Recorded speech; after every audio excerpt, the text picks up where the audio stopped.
Class 5, class 7, class 9 और class 11 इसमें test लिया है कि अगर जो हमारी एक्सपेक्टेशन के मुताबिक बच्चे नहीं सीख रहे हैं तो जो टीचर हैं और जो हेड ऑफ इंस्टीट्यूशन है उनको कहा जाएगा कि 2 महीने के अंदर अंदर जिस लेवल पे बच्चे होना चाहिए वो हो जाएं। 2 महीने के बाद फिर इसी क्लास में यही सवाल फिर से पूछे जाएंगे ताकि हम सुनिश्चित कर पाएँ कि जो हमारे बच्चों में जो स्तर होना चाहिए शिक्षा का वो स्तर हो जाए। और जिसके लिए हम इतना बड़ा तंत्र शिक्षा तंत्र सरकार यहाँ मैंने देखा कि संस्कृत स्कूल होने के बावजूद भी इनके पास प्लेग्राउंड नहीं है और कुछ कमरे ऐसे हैं जहाँ नेचुरल लाइट नहीं है, तो ये इंफ्रास्ट्रक्चर का हमको ठीक करना पड़ेगा। एक और भी चीज़ मैंने देखा है कि यहाँ लड़कियों की अलग सेक्शन और लड़कों की अलग सेक्शन कुछ क्लास में बनाया हुआ है। मेरे हिसाब में ये उनके व्यक्तित्व के विकास के लिए अच्छा नहीं है। हमें उनको सिखाना है एक ही क्लास में रहते हुए मर्यादा के तहत कैसे रहेंगे। हमें ये नहीं सिखाना है कि अलग अलग रहो, क्योंकि क्लास में हम अलग कर सकते हैं, सड़क में अलग नहीं कर सकते, बस में अलग नहीं कर सकते, ज़िंदगी में अलग नहीं कर सकते।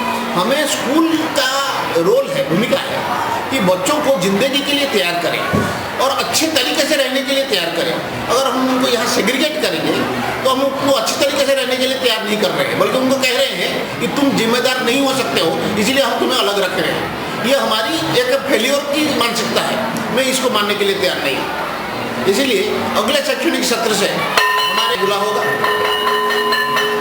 बच्चों में ये जिम्मेदारी हमें पैदा करना होगा कि बच्चों को एक मैकेनाइज तरीके से बिना मन लगाए बेमन। प्रिंसिपल के जो प्रमोशन होता है वो 2 चैनल से होता है, जो पीजीटी है पोस्ट ग्रेजुएट टीचर्स है और जो स्कूल हेडमास्टर है उनसे होता है। तो पोस्ट ग्रेजुएट टीचर्स का जो सीनियरिटी है कुछ उनके आपस में झगड़ा था जिसकी वजह से वो हाईकोर्ट में गए थे। उनके सीनियरिटी को रिफिक्स किया जा रहा है और मुझे उम्मीद है कि इसी दिसंबर के महीने के आखिर तक वो सीनियरिटी दोबारा से नोटिफाई हो जाएगा।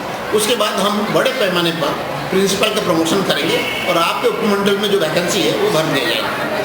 आज मुख्य रूप से मैं आया था ये टेस्ट करने के लिए, लेकिन जब आया हूँ तो जो इंफ्रास्ट्रक्चर या मैनेजमेंट में कमी है वो मेरे नज़र में आ रहे हैं, उसके लिए करेक्टिव एक्शन लिए जाएंगे कि मेरे आने तक सहूलियत इंतज़ार करें। मैं हमारे करीब 20-25 करोड़ रुपए साल के ये हमारे नए कमरे बनाने में, पुराने के मरम्मत करने में खर्च होते हैं।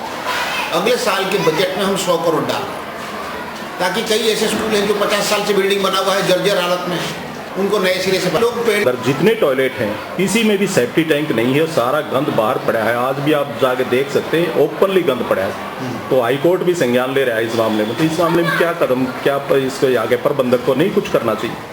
बिल्कुल, अभी एक नया टॉयलेट ऊपर बन रहा था तो मैंने रुक के पूछा कि भाई ये टॉयलेट बना तो दे रहे हैं ऊपर क्लास के आसपास, क्योंकि छोटे बच्चे ऊपर बैठ रहे हैं, लेकिन अगर ये यहाँ से बदबू करेगा तो बच्चे फिर तो बैठ नहीं पाएंगे।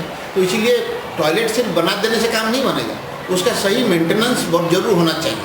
तो आपने ये बात मेरे संज्ञान में लाया है, मैं ज़रूर जाने से पहले ज़रूर इस बारे में डिस्कस करके जाऊँगा और इसके रेगुलर मॉनिटरिंग होना चाहिए कि एक वो साफ रहे और उसके डिस्पोजल भी सही है। तो ये अभी तो विशेष जानकारी इसकी नहीं है। सीनियर सेकेंडरी स्कूल हो और उसमें प्लेग्राउंड ना हो तो ये एक भारी कमी है, ये मैं मानता हूँ।